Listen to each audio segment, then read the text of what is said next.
లోకజనులైన వార్లరా, మీ అందరికీ ఈ రాత్రి కాలమున నా శుభాశీస్సులు, నా శుభవచనములు. దేవుడు మిమ్మలను, మీ కుటుంబ సభ్యులను ఆశీర్వదించాలని నిండు మనసుతో కోరుకుంటూ ఉన్నాను. లోకజనులైన వార్లరా, ఈ లోకాన్ని సృష్టించింది ఒకే ఒక్క దేవుడు. ఆ దేవుడే ఉన్నవాడు అయిన అనువాడు అయిన దేవుడు. ఆ దేవుడే ఈ లోకంలో జీవిస్తున్న సర్వ మానవాళిని కూడా సృష్టించుకున్నాడు. మరి ఎందుకు దేవుడు ఈ లోకంలో జీవిస్తున్న సర్వ మానవాళిని సృష్టించుకున్నాడు అంటే, కేవలము తన ఆనందం కోసమే సృష్టించుకున్నాడు, తన కోసమే సృష్టించుకున్నాడు. ఈ లోకానే కాదు, ఉన్నవాడు అయిన అనువాడు అయిన దేవుడు తన నోటి మాటలను పలికి తన సర్వ సృష్టిని సృష్టించుకున్నాడు. తన సర్వ సృష్టిలో కొన్ని వేల గెలాక్సీలు ఉన్నాయి. ఆ గెలాక్సీలలో ఉన్న కొన్ని లోకాలలో దేవతలను, దేవుళ్ళను కూడా సృష్టించుకున్నాడు. ఆయా దేవతలను, దేవుళ్ళను కూడా ఏలుతూ ఉన్నాడు. వారికి కూడా దేవుడిగా ఉండి వారికి న్యాయ తీర్పు తీరుస్తూ ఉన్నాడు ప్రతిసారి. అలాగే కొంతకాలానికి ఆ దేవతలను, దేవుళ్లను సృష్టించుకున్న కొంతకాలానికి సృష్టికర్త అయిన దేవుడు, ఉన్నవాడు అయిన అనువాడు అయిన దేవుడు ఈ భూలోకంలో నరులను సృష్టించుకోవాలి అని కోరుకొని తన పోలిక చొప్పున నరుడను సృష్టించాడు. దేవుడు కొన్ని లోకాలలో సృష్టించుకున్న దేవతల పోలిక చొప్పున స్త్రీని సృష్టించాడు. ఆదాము అవ్వలైన వాళ్ళు, ఆది మానవులైన వాళ్ళు దేవుని పోలిక చొప్పున, దేవతల పోలిక చొప్పున సృష్టించబడ్డవారు. వారి సంతానమైన లోకమానవాళ్ళి అందరూ కూడా దేవుని పోలిక చొప్పున, దేవతల పోలిక చొప్పున సృష్టించబడ్డవారు అని నేను మీకు చెప్తున్నాను. మిమ్మల్ని సృష్టించింది ఒకే ఒక సృష్టికర్త. ఆయనే ఉన్నవాడు అయిన అనువాడు అయిన దేవుడు. ఆయనే ఉన్నవాడు అయిన అనువాడు అయిన దేవుడు. ఆ దేవుడే ఈ లోకంలో జీవిస్తున్న సర్వ మానవాళిని కూడా తన కోసమే, తన ఆనందం కోసమే సృష్టించుకున్నాడు. ఎందుకు సృష్టించుకున్నాడు అంటే, దేవుడు తన కోసం భూలోకనరులైన వాళ్ళు జీవించాలని కోరుకున్నాడు. తన ఆనందం కోసమే భూలోకనరులైన వాళ్ళు జీవించాలని కోరుకున్నాడు. అందుకే భూలోకనరులైన వాళ్ళకి ఎలాంటి జీవితాన్ని ఇవ్వలేదు. వారి కోసం వారు జీవించడానికి దేవుడు సృష్టించలేదు అని నేను మీకు చెప్తున్నాను. ఈ భూలోకనరులనే కాదు, మరి కొన్ని లోకాలలో జీవిస్తున్న దేవతలను, దేవుళ్ళను కూడా అలాగే సృష్టించాడు సృష్టికర్త అయిన దేవుడు. ఎందుకంటే తన సర్వ సృష్టిలో ఎన్ని లోకాలైతే ఉన్నాయో ఆయా లోకాలలో ఎవరెవరైతే జీవిస్తూ ఉంటున్నారో వాళ్ళందరినీ కూడా దేవుడు తన కోసమే, తన ఆనందం కోసమే సృష్టించుకున్నాడు అని నేను మీకు చెప్తున్నాను. మరి ఈ భూలోకంలో మనలను కూడా ఎందుకు సృష్టించాడు అంటే, తన కోసం జీవించడానికి మాత్రమే సృష్టించాడు. తన ఆనందం కోసం జీవించడానికి మాత్రమే మనల్ని సృష్టించాడు. ఈ భూమి మీద ఆదామవులైన వారిని సృష్టించాడు దేవుడు. మరి దేవుడు నరులను సృష్టించింది ఎలాగో ఒక ఉదాహరణగా చెప్తాను. తల్లిదండ్రులైన వాళ్ళు వారి సంతానానికి అనేది తల్లిదండ్రుల సంతోషం కోసమే వారు సంతానాన్ని కంటారు. తల్లిదండ్రులకు నచ్చిన విధంగా సంతానం జీవించాలి అని కోరుకొనియే సంతానాన్ని కంటారు. అంతేకాని సంతానం కోసము తల్లిదండ్రులు ఉండరు. సంతానం జీవితం కోసము తల్లిదండ్రులు వాళ్ళ జీవితాన్ని ఫణంగా పెట్టరు. సంతానాన్ని కనేది మాత్రము తల్లిదండ్రులు. వారు కనే వారి సంతానము వారి కోసం జీవించాలని, వారు ఆనందంగా ఉండే విధంగా సంతానం జీవించాలనే కంటారు. అలాగే సృష్టికర్త అయిన దేవుడు కూడా ఈ భూలోకంలోనే కాదు, తన సర్వ సృష్టిలో ఉన్న దేవతలను, దేవుళ్లను, నరులను అందరినీ కూడా తన ఆనందం కోసమే సృష్టించుకున్నాడు. తన సంతోషం కోసమే సృష్టించుకున్నాడు. తన కోసం జీవించడానికి మాత్రమే అందరినీ సృష్టించుకున్నాడు. అలాగే మనల్ని కూడా దేవుడు సృష్టించింది దేవుని కోసం మాత్రమే దేవుడు సృష్టించాడు మనలను. దేవుని కోసం మాత్రమే, మనం జీవించడానికి మాత్రమే దేవుడు సృష్టించాడు అని నేను మీకు చెప్తున్నాను. మరి దేవుడు మనకి జీవితాన్ని ఇచ్చాడా అంటే, మరి ఎలాంటి జీవితాన్ని ఇచ్చాడు? దేవుని కోసం జీవించడానికి దేవుడు మనకి ఇచ్చిన జీవితం ఏమిటి, ఆ జీవితం ఎవరికి ఉంది అనేదే ఇప్పుడు నేను మీకు చెప్తున్నాను. దేవుడు రక్తమాంసనరులుగా మనలను సృష్టించిన తర్వాత మనలకు శరీర అవసరతలను మాత్రమే ఇచ్చాడు. అవి ఆకలి, దప్పిక, నిద్ర, కామం అనే అవసరతలను మాత్రమే దేవుడు ఇచ్చాడు. దేవుడు అవసరతలు మాత్రమే ఇచ్చాడా కానీ కోరికలను, ఆశలను ఇవ్వలేదు శరీరానికి. అలాగే మరి జీవితం లేదు శరీరానికి, దేవుడి జీవితాన్ని మాత్రము ఇవ్వలేదు. శరీరానికి దేవుడు జీవితాన్ని ఇవ్వలేదు, అవసరతలను మాత్రమే ఇచ్చాడు. ఆ అవసరతలను తీర్చుకోవటము జీవితము కానే కాదు ఎప్పటికీ అని నేను మీకు చెప్తున్నాను. అవును, ఆకలి, దప్పిక, నిద్ర, కామం అనే అవసరతలను తీర్చుకోవటానికి కావలసిన వాటిని సంపాదించుకోవటమే జీవితముగా ఎంచకూడదు అని నేను మీకు చెప్తున్నాను. ఇలాగ ఎందుకు చెప్తున్నాను అంటే, దేవుడు చెప్పిన సంగతులనే నేను మీకు చెప్తున్నాను. ఈ భూలోకంలో సృష్టికర్త అయిన దేవుడు ఆదామవులను సృష్టించిన తర్వాత, ఆది మానవులైన వారిని సృష్టించిన తర్వాత దేవుడు ఏం కోరుకున్నాడంటే, వాళ్ళు తన కోసం జీవించాలని, తన ఆనందం కోసం జీవించాలని కోరుకున్నాడు. అందుకోసమే సృష్టించాడు. మరి ఆదామవులైన వాళ్ళు, ఆది మానవులైన వాళ్ళు ఏం చేశారంటే, వాళ్ళ కంటి కనబడే శరీరానికి ఉన్న అవసరతలను తీర్చుకోవటమే జీవితంగా ఎంచి జీవించారు. వాళ్ళ శరీరకంగానే చూసుకొని శరీరానికి ఉన్న అవసరతలు తీర్చుకోవడమే జీవితంగా ఎంచి దేవుని ఆజ్ఞను అతిక్రమించి పాపం చేశారు. ఇంకా వారు అలాగా జీవించి పాపం చేసినందుకే శరీరం కోసము వారి సంతానమైన లోకమానవాళి అందరూ కూడా అలాగే జీవిస్తూ వచ్చారు. ఇప్పటి వరకు కూడా 90% పీపుల్ కంటి కనబడే శరీరం కోసమే జీవిస్తూ వచ్చారు.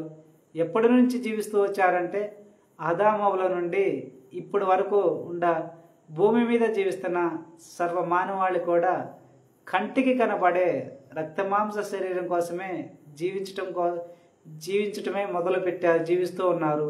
ఆనాటి నుండి ఈనాటి వరకు కూడా. మరి దేవుడు శరీరానికి అవసరతలు మాత్రమే ఇచ్చాడు కానీ నరుల శరీరాలకు జీవితాన్ని ఇవ్వలేదు. శరీర అవసరతలను మాత్రమే ఇచ్చాడు. వాటన్నిటికీ కూడా ఒక హద్దునిచ్చాడు. వాటన్నిటినీ వారు ఎలాగ తీర్చుకోవాలో కూడా సృష్టికర్త అయిన దేవుడిగా, ప్రేమ స్వరూపి అయిన దేవుడిగా నరులకు చెబుతూ వచ్చాడు మొదటి నుంచి. అవును, వాళ్ళ శరీర అవసరతలను ఎలాగ తీర్చుకోవాలో, వేటితో తీర్చుకోవాలో, ఎలాంటి ఆజ్ఞలు ఉన్నాయో, సన్మార్గం ఏదో, దుర్మార్గం ఏదో, చెడు మార్గం ఏదో, మంచి మార్గం ఏదో అన్ని నేర్పుతూ నరులైన వాళ్ళకి వస్తూ వచ్చాడు దేవుడు ఇప్పటి వరకు. దేవుడు అలాగా చెప్పడానికి మూల కారణము ఏమిటి అంటే, అది దేవుడు నరుల మీద పెంచుకున్న ప్రేమ, అపారమైన ప్రేమ. మరి దేవుడు ఎందుకు అంత ప్రేమను కలిగి ఉన్నాడంటే, భూలోక నరులైన వారిని తన అరిచేతులలో చెక్కుకున్నాడు. తల్లి గర్భంలో తన 2 చేతుల నుంచి తల్లి తీసుకున్న ఆహారాన్నే మాంస కణాలుగా మార్చి, ఆ మాంస కణాలను గర్భసంచిలోకి ఉంచి, గర్భసంచిలో దేవుడు తన 2 చేతుల నుంచి, ఆ 2 చేతులతోనే ఆ మాంస కణాలను తీసుకొని నరులను తయారు చేస్తూ వచ్చాడు. ఆదాము అవల సంతానమైన లోకమానవాళి అందరినీ కూడా.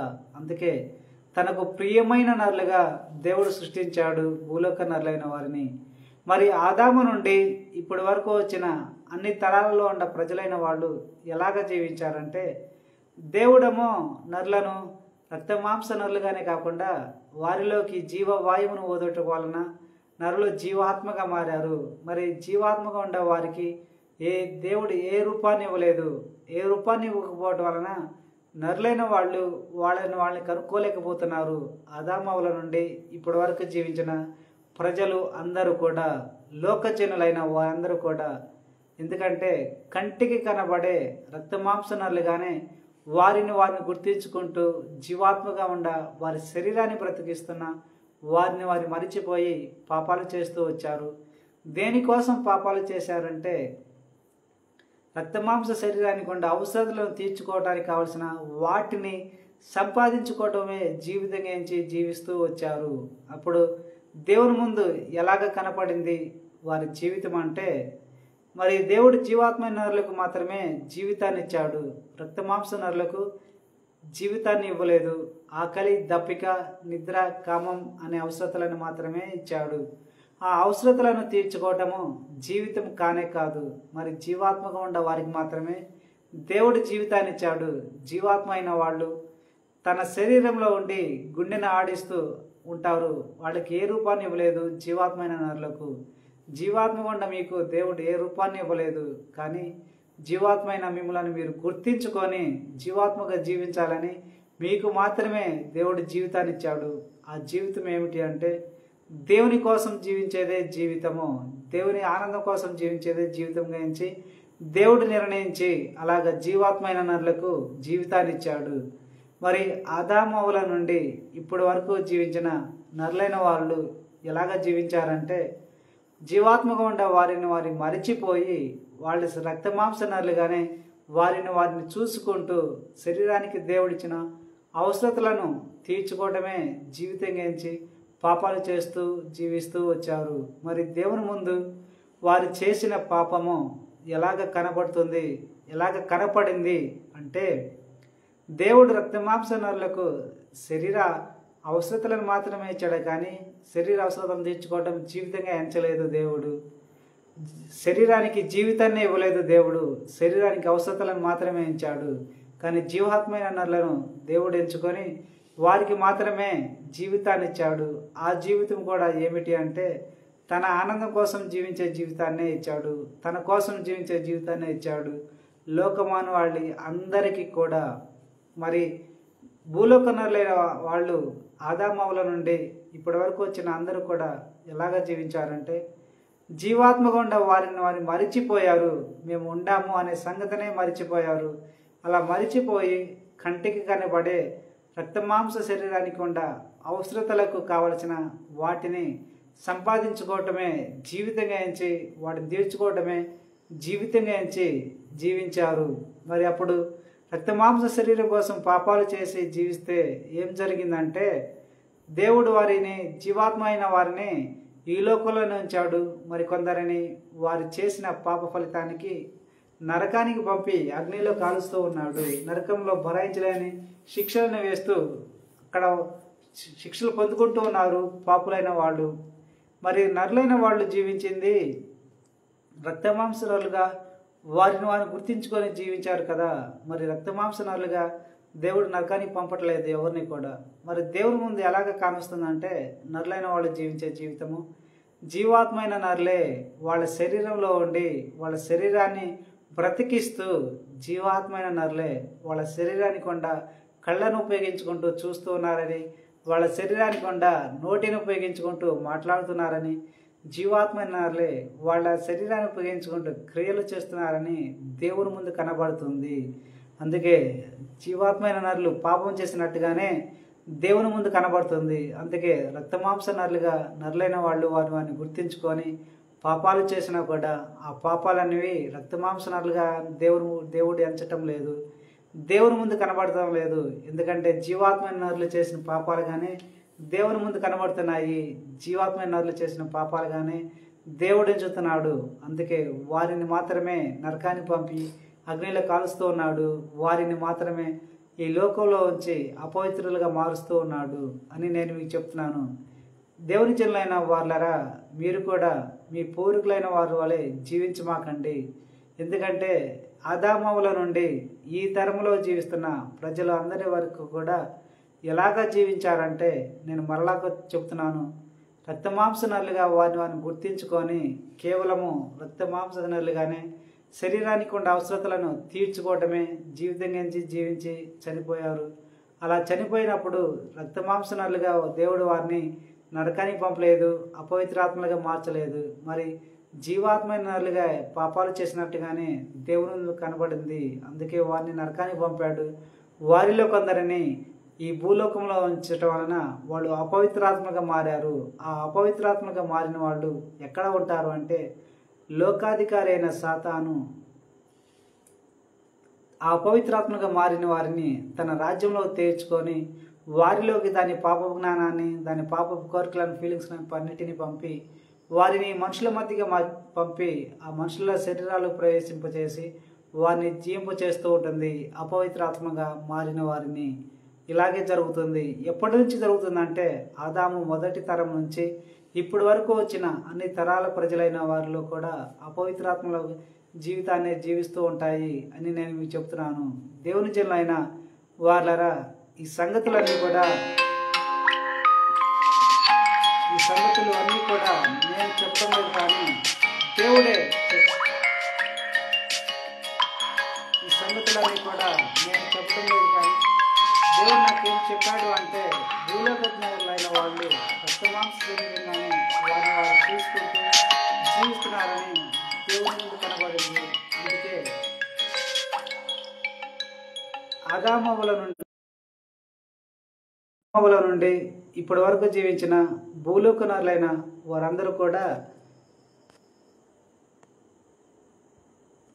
వారందరూ కూడా కేవలము రక్తమాంసనాలుగానే జీవిస్తున్నట్టుగానే దేవుని ముందు కనబడుతుంది. జీవాత్మైన వారిని తెలుసుకోవటం లేదని దేవుడు చూసి నరులైన వారిని జీవాత్మగా ఉండ వారిని గుర్తించుకొని జీవాత్మైన వారికి మాత్రమే జీవితాన్ని ఇచ్చాడని వారికి తెలియపరచడానికి, మీకు తెలియపరచడానికి, రక్తమాంసంలైన మీకు శరీర అవసరతలు మాత్రమే ఇచ్చాడని మీకు తెలియపరచడానికి, మీ మీద ప్రేమతో నాకు చెప్పిన సంగతులని, నాతో మాట్లాడిన సంగతులని నేను మీకు చెప్తున్నాను. ఎందుకంటే ఆదామవ్వల నుండి ఇప్పటి వరకు వచ్చిన నరులైన వారందరూ కూడా జీవాత్మగా వారిని మరిచిపోయారు. జీవాత్మగా దేవుడు వారికి ఇచ్చిన జీవితాన్ని మరిచిపోయారు. కానీ కంటికి కనబడే రక్తమాంస శరీరానికి కూడా ఆకలి, దప్పిక, నిద్ర, కామం అనే అవసరతలను తీర్చుకోవటమే జీవితంగా జీవిస్తూ ఉన్నారు. అందుకే దేవుడు వారిని నరకానికి పంపుతూ ఉన్నాడు. వారిని అపవిత్రాత్మగా మార్చి లోపలను ఉంచుతున్నాడు. ఇకనైనా ఈ భూలోక నరులైన వాళ్ళు అలాగ జీవించకూడదు. నేను జీవాత్మైన వారికి మాత్రమే జీవితాన్ని వాళ్ళు ఏం చేశారంటే కంటికి కనబడే రక్తమాంస శరీరానికి కూడా అవసరతలను తీర్చుకోవటమే జీవితంగా జీవించారు. వాటి కోసమే పాపాలు చేస్తూ జీవించారు. మరి అప్పుడు వారి పాపం చేయటం వలన ఏం జరిగిందంటే వాళ్ళ శరీరంలోకి అపవిత్రత వచ్చింది. ఆ అపవిత్రత రావడం వలన వాళ్ళ శరీరంలో దేవుని చేతిలో నుండి వచ్చిన పరిశుద్ధత అనేది పోయింది. ఆ పరిశుద్ధత పోయినప్పుడు వారి శరీరాల్లోకి అపవిత్రత వచ్చింది. ఆ అపవిత్రతనే వాళ్ళు జీవించడం వలన వారి శరీరంలోని పవిత్రత పోవడం వలన వాళ్ళకి రోగాలు, వ్యాధులు కలగజేశాడు దేవుడు. వాళ్ళు చేసిన పాప ఫలితానికి రోగాలను, వ్యాధులను కలగజేశాడు. ఆ అపవిత్రతతోనే వాళ్ళు జీవిస్తూ వచ్చారు. అపవిత్రాలుగా వారు జీవిస్తూ చనిపోయిన తర్వాత వాళ్ళ శరీరంలో అప్పటి వరకు ఉన్న అపవిత్రత జీవాత్మగా వారిలోకి ప్రవేశించింది. అప్పుడు వాళ్ళు అపవిత్రాత్మలుగానే మారారు. నరులైన వాళ్ళు అలా అపవిత్రాత్మగా మారిన వారిని దేవుడు కొందరిని నరకానికి పంపి అక్కడ అగ్నిలో కాలుస్తూ శిక్షిస్తూ ఉన్నాడు. మరి కొందరిని ఈ లోకంలో ఉంచాడు. దేనికి ఉంచాడంటే నరులైన వాళ్ళు ఈ లోకం మీద ఏకాగ్రత పెట్టి ఈ లోకంలో ఉండే వాటిని సంపాదించుకోవటమే జీవితంగా జీవిస్తూ ఉన్నారు. అందుకే వారికి జీవితం సరిపోలేదని దేవుడు ఎంచాడు. వాళ్ళ శరీరానికి ఉండే అవసరతలను తీర్చుకోవడమే జీవితంగా జీవించారు. వీరి శారీరక కోరికలు సరిపోలేదని, తీరలేదని, లోకం మీద ఏకాగ్రత పెట్టి జీవించినందుకు వీరికి జీవితం సరిపోలేదని ఎంచి అపవిత్రాత్మగా మారిన వారిని ఈ లోకంలోనే ఉంచాడు. ఎందుకంటే వారి తీరని కోరికలను తీర్చుకుంటూ చాలని జీవితాన్ని వాళ్ళు మరలా జీవించాలని. మరి వాళ్ళు ఎలాగా జీవిస్తారంటే అపవిత్రాత్మగా మారిన వాళ్ళు ఈ లోకంలో ఉంటే వాళ్ళు సమాధులను వీడి వారి శరీరాల మీద ప్రేమ చావక వారి శరీరాన్ని ఎక్కడైతే పూడ్చిపెడతారో అక్కడికి వెళ్ళి పనుకుంటూ అక్కడే జీవిస్తూ ఉంటారు. వాళ్ళకి విసుగు వచ్చినప్పుడల్లా సమాధులను వీడి మనుషుల మధ్యకి వచ్చి జీవిస్తూ ఉంటారు. అలాగే అపవిత్రాత్మగా మారిన వాళ్ళు సాతాను నుండి పొందుకున్న జ్ఞానంతో, సాతాను నుండి పొందుకున్న ఫీలింగ్స్తో, కోరికలతో జీవిస్తూ వారికి నచ్చిన మనుషుల మధ్యకి వచ్చి వారికి నచ్చిన మనుషులు ప్రవేశిస్తూ జీవిస్తూ ఉంటారు. మరి అపవిత్రాత్మగా మారిన వాళ్ళు మొదటిగా ఎక్కడికి పోతారంటే వారి సొంత కుటుంబంలోకే పోతారు. కుటుంబం, వారి సొంత కుటుంబం ఎక్కడైతే ఉంటుందో ఆ కుటుంబంలోకి పోతారు. వారి సమాధులను వీడి మనుషుల మధ్యకి వచ్చి వారి కుటుంబంలో ఏ మనుషులైతే పుడతారో, ఏ శిశువు అయితే పుట్టిందో ఆ శిశువులో ప్రవేశించి జీవిస్తూ ఉంటారు. వాళ్ళ జీవితాన్ని జీవిస్తూ ఉంటారు. మరికొంది అపవిత్రాత్మలైన వాళ్ళు వారి భూమి మీద నడుస్తూ ఉన్నప్పుడు, రోడ్ల వెంట నడుస్తూ ఉన్నప్పుడు, పోతూ ఉన్నప్పుడు గాలిలో వాళ్ళ కంటి కనబడే నర్లలో ఎవరైతే తమకు నచ్చుతారో వాళ్ళ శరీరంలో ప్రవేశించి వాళ్ళ జీవితాన్ని పోలిన జీవితాన్ని జీవిస్తూ వచ్చారు. ఇప్పటి వరకు ఆదాము సంతానమైన మొదటి తరం నుండి ఈనాటి వరకు ఉన్న అన్ని తరాలలో కూడా శరీరం కోసం జీవించి పాపాలు చేసిన అపవిత్రాత్మలు అయిన వాళ్ళు ఇలాగే జీవించారు. ఈ సంగతులన్నీ దేవుడు నాకు చెప్తూ వచ్చాడు. ఇవన్నీ నాకు ఎందుకు చెప్పాడంటే మీ మీద ప్రేమతోనే దేవుడు చెప్పాడు. మీరు మీ పూర్వీకులైన వారి వలె అపవిత్రాత్మగా మారకూడదు అని, శరీరం కోసమే జీవించకూడదని, జీవాత్మైన మీరు జీవించాలని, తన ఆనందం కోసం జీవించాలని, తన కోసం మాత్రమే జీవించాలని దేవుడు నిర్ణయించి, దేవుడు ఆ జీవాత్మైన మీరు జీవించడానికి నాకు చెప్పిన సంగతులనే నేను మీకు చెప్తున్నాను. కనుక జీవాత్మైన మీరు పాపాలు చేసినట్టుగానే దేవుని ముందు కనబడుతుంది. రక్తమాంసనరులుగా మిమ్మల్ని మీరు గుర్తించుకొని రక్తమాంసనరులుగా మీ శరీరానికి ఉండే అవసరతలను తీర్చుకోవటమే జీవితంగా ఎంచి జీవిస్తే దేవుని ముందు ఎలా కనబడుతుందంటే జీవాత్మైన మీరే మీ శరీరంలో ఉండి మీరు పాపాలు చేస్తున్నట్టుగానే దేవుని ముందు కనబడుతుంది.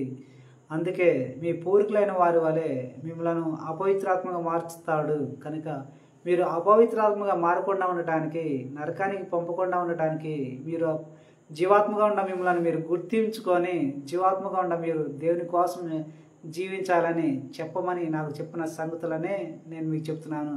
కనుక జీవాత్మైన మీరు జీవిస్తున్నారని, మీరే పాపాలు చేస్తున్నట్టుగానే దేవుని ముందు కనబడుతుంది. కనుక జీవాత్మైన మిమ్మల్ని మీరు గుర్తించుకొని శరీరం కోసం పాపాలు చేయమాకండి, శరీరానికి ఉన్న అవసరతలను తీర్చుకోవడం కోసము పాపాలు చేయమాకండి అని నేను మీకు చెప్తున్నాను. మీ శ్రేయోభిలాషిగా, మీ కింద మీ పనివాడిగా ఇకనైనా జీవాత్మకుండా మిమ్మల్ని మీరు గుర్తించుకొని జీవాత్మకుండా నేనే నా శరీరంలో ఉండటం వలన నా శరీరం బ్రతికి ఉంటుంది. నా శరీరం బ్రతికి ఉండటం వలన నేనే నా కళ్ళను ఉపయోగించుకుంటూ నేను చూస్తూ ఉన్నాను. శరీరాన్ని కూడా నోటిని ఉపయోగించుకుంటూ జీవాత్మైన నేనే మాట్లాడుతూ ఉన్నాను. జీవాత్మైన నేనే నా రక్తమాంస శరీరాన్ని ఉపయోగించుకుంటూ క్రియలు చేస్తున్నాను అని మీ గురించి మీరు తెలుసుకోండి. జీవాత్మైన మీరు జీవిస్తున్నట్టుగానే మిమ్మల్ని మీరు గుర్తించుకొని పాపాలు చేయమాకండి, మీ పూర్వీకులైన వారి వలె మారవద్దని నేను మీకు చెప్తున్నాను. దేవుని జనులైన వాళ్ళరా, ఈ సంగతులను నేను ఎందుకు చెప్తున్నానంటే అది దేవుడు మీ మీద ప్రేమతోనే నాకు చెప్పమన్న సంగతులనే నేను మీకు చెప్తున్నాను. ఏది కూడా నా సొంత మాటగా మీరు ఎంచవద్దు. లోకజనులైన వాళ్ళరా, ప్రపంచ క్రైస్తవులైన వాళ్ళరా, జీవాత్మైన మీకు దేవుడు జీవితాన్ని ఇచ్చాడు కనుక దేవుడు మిమ్మల్ని మీకోసం సృష్టించలేదు, మీ ఆనందం కోసం సృష్టించలేదు. దేవుడు మిమ్మల్ని సృష్టించింది తన కోసమే, తన ఆనందం కోసమే సృష్టించాడు. కనుక మీరు దేవుని కోసం మాత్రమే జీవించాలి, దేవుని ఆనందం కోసం మాత్రమే జీవించాలి అని నేను మీకు చెప్తున్నాను మీ శ్రేయోభిలాషిగా. ఒకవేళ మీరు కనుక దేవుని కోసం జీవించకుండా, దేవుని ఆనందం కోసం జీవించకుండా మీ రక్తమాంస శరీరానికి దేవుడిచ్చిన ఆకలి, దప్పిక, నిద్ర, కామం అనే అవసరతలను కావలసిన వాటిని సంపాదించుకోవడం జీవితంగా జీవిస్తే జీవాత్మైన మీరు పాపం చేసినట్టుగానే దేవుడి ముందు కనబడుతుంది. అందుకే మిమ్మల్ని మాత్రమే నరకానికి పంపి శిక్షిస్తూ ఉంటాడు, లేదా అపవిత్రాత్మగా మార్చి ఈ లోకంలోనే ఉంచుతాడు. అప్పుడు మీరు మరొక శరీరంలోకి పోయి మీ జీవితాన్ని జీవిస్తూ ఉంటారు. అలాగ మీకు జరగకూడదని మిమ్మల్ని మీరు జీవాత్మగా మిమ్మల్ని మీరు గుర్తించుకోవాలని దేవుడు నాకు చెప్పమన్న సంగతులని నేను మీకు చెప్తున్నాను. ఏది కూడా నా సొంత మాటకించమాకండి. జీవాత్మైన మీకు దేవుడు జీవితాన్ని ఇచ్చాడు, ఏ రూపాన్ని ఇవ్వలేదు. అది తన ఆనందం కోసం జీవించడానికే దేవుడు మిమ్మల్ని సృష్టించుకున్నాడు. తన సంతోషం కోసం మీరు జీవించడానికి మాత్రమే, దేవుని కోసం మాత్రమే జీవించడానికి దేవుడు మిమ్మల్ని సృష్టించుకున్నాడు. ఇకనైనా మీరు మీ రక్తమాంస శరీరం కోసం జీవించి ఉంటే ఇక నుంచి అలా జీవించమాకండి. జీవాత్మగా ఉన్న మిమ్మల్ని మీరు గుర్తించుకోండి. మిమ్మల్ని మీరు గుర్తించుకుంటూ దేవుని చిత్తానుసారంగా, దేవుని ఆజ్ఞానుసారంగా జీవించండి, పరిశుద్ధులుగా జీవించండి. మీరందరూ కూడా పరలోక రాజ్యాన్ని పోవాలని నేను నిండు మనసుతో కోరుకుంటూ ఉన్నాను. దేవుని జనులైన వాళ్ళరా, దేవుడు చెప్పమన్న సంగతులనే నేను మీకు చెప్తున్నాను. ఏది కూడా నా సొంత మాటలు కానే కాదు. ఎందుకంటే దేవుడు మిమ్మలను తనకు ప్రియమైన నరులుగా సృష్టించుకున్నాడు కనుక దేవుడు ప్రియమైన నరులైన మీకు ఈ సంగతులన్నీ చెబుతూ ఉన్నాను అని నేను మీకు చెప్తున్నాను. దేవుడు మిమ్మలను మీ కుటుంబ సభ్యులను ఆశీర్వదించాలని నిండు మనసుతో కోరుకుంటూ ఉన్నాను. మీరు నాతో మాట్లాడాలనుకుంటే నాతో మాట్లాడవచ్చు. నా నెంబర్ ఇస్తున్నాను. దేవుడు చెప్పన్న సంగతులన్నీ నేను మీకు చెప్తున్నాను. ఏది కూడా నా సొంత మాటగా ఆయన చూద్దు అని నేను రిక్వెస్ట్ చేస్తున్నాను మిమ్మలను. దేవుడు మీ మీద ప్రేమతోనే ఇన్ని సంగతులు నాకు తెలియపరిచాడు. అందుకే నేను మీకు చెప్తున్నాను. దేవుడు మిమ్మలను మరొకసారి మిమ్మలను మీ కుటుంబ సభ్యులను ఆశీర్వదించాలని నిండు మనసుతో కోరుకుంటూ ఇంతటితో ముగిస్తున్నాను. Amen, amen, amen.